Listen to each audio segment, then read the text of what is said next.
BEd जो कि 2 years का एक प्रोफेशनल डिग्री प्रोग्राम है और इस डिग्री प्रोग्राम के अंतर्गत लर्नर्स में प्रोफेशनल स्किल्स का डेवलपमेंट किया जाता है। अगर आप बीएड कर रहे हैं या बीएड करने की सोच रहे हैं तो आपको निश्चित रूप से पता होना चाहिए कि बीएड करने के बाद में कौन कौन सी कैरियर अपॉर्चुनिटीज आपको मिल जाती हैं, स्पेशली गवर्नमेंट सेक्टर में। तो आज मैं अपनी वीडियो के माध्यम से इन्हीं कैरियर अपॉर्चुनिटीज के बारे में डिस्कस करने वाली हूँ और साथ ही आपको बताने वाली हूँ कौन कौन से एग्जाम्स आपको क्लियर करने हैं जो बहुत जरूरी है किसी भी गवर्नमेंट जॉब के लिए, चाहे वो स्टेट लेवल पर हो या चाहे वो सेंट्रल लेवल पर हो। चलिए तो वीडियो शुरू करते हैं। अगर आप बीएड फाइनल ईयर में हैं या जस्ट अभी आपने बीएड कंप्लीट किया है तो आपको एक एग्जाम क्लियर करना बहुत आवश्यक है।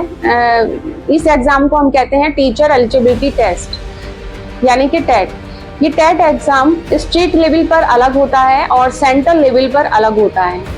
आपको इन दोनों के बारे में डिटेल जानकारी मैं अब देने वाली हूँ। सबसे पहले हम बात करेंगे टेट एग्जाम की। टेट एग्जाम जो हमारे नेशन की डिफरेंट स्टेट गवर्नमेंट होती हैं वो कंडक्ट कराती हैं। जैसे यूपी में यूपी टेट होता है, आपको स्टेट लेवल का टेट भी क्लियर करना है। टेट एग्जाम को क्लियर कर लेंगे तो आप स्टेट लेवल पर निकलने वाली जो गवर्नमेंट टीचर की पोस्ट होती हैं उनके लिए अप्लाई कर सकते हैं, उनके लिए एलिजिबल हो जाते हैं। ये जो टेट एग्जाम होता है ये 2 पेपर्स में होता है, पेपर 1 और पेपर 2। पेपर 1 आपका क्लास 1 से लेकर क्लास 5th तक के लिए आपको टीचिंग करने के लिए एलिजिबिलिटी देता है अगर आप इसको पास कर लेते हैं। और पेपर 2 को जब आप क्लियर कर लेते हैं तो ये आपको 6th to 8th क्लास के लिए टीचिंग करने के लिए एलिजिबल बनाता है। सीटेट एक नेशनल लेवल का एग्जाम है जो कि सीबीएसई के द्वारा कंडक्ट कराया जाता है और सीटेट को क्लियर करने के बाद में आप सेंट्रल लेवल की जो वैकेंसीज निकलती हैं टीचर बनने के लिए तो उन वैकेंसीज के लिए अप्लाई कर सकते हैं। सीटेट एग्जाम भी 2 पेपर्स में होता है, पेपर 1 और पेपर 2। पेपर 1 जो कि जब आप इसको पास कर लेते हैं तो आपको क्लास 1 से क्लास 5th तक के लिए टीचिंग करने के लिए एलिजिबल बनाता है और पेपर 2 आपको क्लास 6th से लेकर के 8th क्लास तक की टीचिंग करने के लिए एलिजिबल बनाता है। अगर आप सीटेट एग्जाम को क्लियर करते हैं तो आप नेशनल लेवल की जो टीचिंग से रिलेटेड पोस्ट निकलती हैं प्राइमरी लेवल पर या अपर प्राइमरी लेवल पर, तो उन पोस्ट के लिए अप्लाई करने के लिए एलिजिबल हो जाते हैं। जैसे बहुत सारे सेंट्रल लेवल के स्कूल्स हैं जिनमें आप टीचर बन जाते हैं अगर आप सीटेट एग्जाम क्लियर करते हैं। केंद्रीय विद्यालय है और नवोदय विद्यालय है, आर्मी स्कूल्स है, एयरफोर्स स्कूल हैं, गवर्नमेंट स्कूल्स हैं सेंट्रल लेवल के।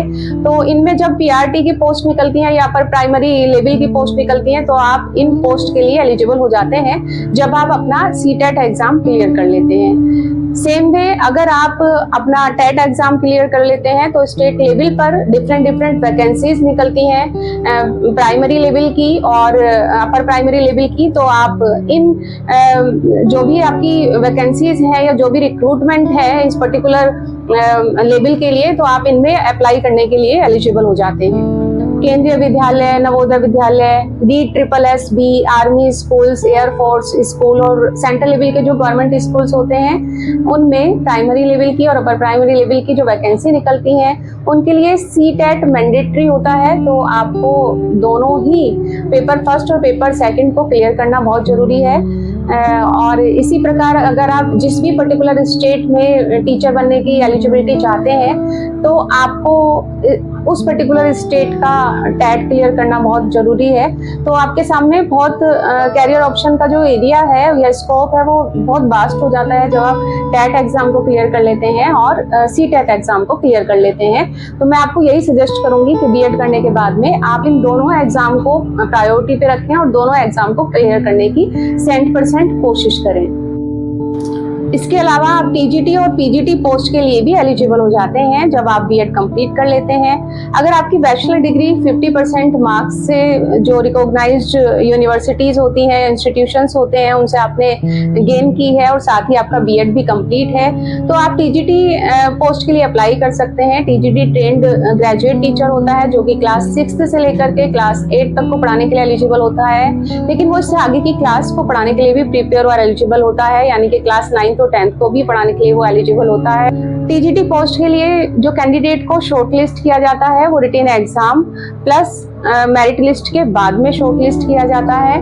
पीजीटी यानी कि पोस्ट ग्रेजुएट टीचर जब आप पीजीटी पोस्ट के लिए अप्लाई करते हैं तो आपका पीजी डिग्री 50% मार्क्स से आपके मेन सब्जेक्ट में कंप्लीट होना चाहिए और साथ ही आपकी बीएड डिग्री भी कंप्लीट होनी चाहिए। अगर दोनों रिक्वायरमेंट को आप पूरी करते हैं तो आप पीजीटी पोस्ट के लिए एलिजिबल हो जाते हैं। जब आप पीजीटी टीचर बनते हैं तो आप सीनियर सेकेंडरी लेवल पर क्लास 11 से लेकर क्लास 12 तक के बच्चों को पढ़ाने के लिए एलिजिबल हो जाते हैं। बीएड डिग्री मैंडेटरी नहीं है पीजीटी पोस्ट के लिए, पर सेंट्रल लेवल के कुछ स्कूल्स हैं जैसे कि केंद्रीय विद्यालय, नवोदय विद्यालय या दिल्ली में DSSB, अगर इनमें आप पीजीटी के लिए अप्लाई करेंगे तो आपका बीएड डिग्री कंप्लीट होना चाहिए और साथ ही आपका पीजी डिग्री भी कंप्लीट होना चाहिए। और पीजीटी पोस्ट के लिए कैंडिडेट्स को शॉर्टलिस्ट जो किया जाता है वो रिटन एग्जाम इंटरव्यू के बाद शॉर्टलिस्ट किया जाता है, एक मेरिट बनती है, उसके बाद ही आपका सिलेक्शन होता है। टीजीटी और पीजीटी दोनों के लिए रिक्रूटमेंट सेंट्रल लेवल पर और स्टेट लेवल पर अलग अलग निकलते हैं। तो अगर आप एलिजिबल हैं तो दोनों में आप अप्लाई कर सकते हैं। आपका यूजी डिग्री कंप्लीट है तो आप पीजीटी के लिए अप्लाई कर दें, और अगर आपका पीजी डिग्री कंप्लीट है तो आप पीजीटी की पोस्ट के लिए अप्लाई कर दें। और अगर आपका पीजीटी कंप्लीट है और साथ ही आपकी बीएड भी कंप्लीट है तो आप टीजीटी पीजीटी दोनों पोस्ट के लिए अप्लाई कर सकते हैं। इसके अलावा सेंट्रल लेवल पर और स्टेट लेवल पर स्पेशल टीचर की पोस्ट निकलती हैं, आप उन पोस्ट के लिए भी अप्लाई करने के लिए एलिजिबल हो जाते हैं अगर आपका बीएड कंप्लीट है। स्कूल एडमिनिस्ट्रेटिव पोस्ट के लिए भी आप एलिजिबल होते हैं अगर आपका बीएड कंप्लीट होता है। आप वाइस प्रिंसिपल की पोस्ट के लिए अप्लाई कर सकते हैं, आप प्रिंसिपल की पोस्ट के लिए अप्लाई कर सकते हैं, लेकिन इसमें आपका कुछ साल का टीचिंग एक्सपीरियंस रिक्वायर्ड होता है। अगर आप का वो टीचिंग एक्सपीरियंस है तो आप वाइस प्रिंसिपल और प्रिंसिपल की पोस्ट के लिए भी सेंट्रल लेवल पर और स्टेट लेवल पर अप्लाई कर सकते हैं। इसके अलावा आप एडमिनिस्ट्रेटिव पोस्ट के लिए भी एलिजिबल हो जाते हैं जब आपका बीएड कंप्लीट हो जाता है। आप बीईओ पोस्ट के लिए भी अप्लाई कर सकते हैं। इसमें भी यूपी में जब वैकेंसी निकली थी ब्लॉक एजुकेशन ऑफिसर की, तो उसमें बीएड मस्ट था, बीएड मैंडेटरी था। तो जिन भी बच्चों का बीएड था उन्होंने इस पोस्ट के लिए अप्लाई किया था। स्टेट लेवल पर पब्लिक सर्विस कमीशंस के एग्ज़ाम होते हैं गवर्नमेंट स्कूल्स में टीचर के लिए, एडमिनिस्ट्रेटिव पोस्ट के लिए, तो आप इन एग्ज़ाम्स के लिए भी एलिजिबल हो जाते हैं। एग्ज़ाम में आप अप्लाई कर सकते हैं अगर आपका बीएड है। लास्ट बट नॉट लीस्ट, आप रिसर्च एंड ट्रेनिंग इंस्टीट्यूट जो होते हैं जैसे NCERT, SCERT, इनमें भी डिफरेंट पोस्ट निकलती हैं जिसमें बीएड मैंडेटरी होता है। इन पोस्ट के लिए भी आप अप्लाई करने के लिए एलिजिबल हो जाते हैं। लास्ट में मैं आपको यही सजेस्ट करूंगी कि आपको निकलने वाली वैकेंसीज के बारे में अपडेट रहना है। स्टेट गवर्नमेंट की जो टीचिंग से रिलेटेड वैकेंसीज निकलती हैं उनके लिए भी आप अवेयर रहें, अलर्ट रहें, और जब भी ये वैकेंसी आए तो फॉर्म फिलअप करें। आई होप आपको मेरी वीडियो इन्फॉर्मेटिव लगी होगी, यूजफुल लगी होगी। अगर मेरी वीडियो थोड़ी भी पसंद आए तो मेरी वीडियो को लाइक कीजिए और मेरे चैनल को सब्सक्राइब कीजिए।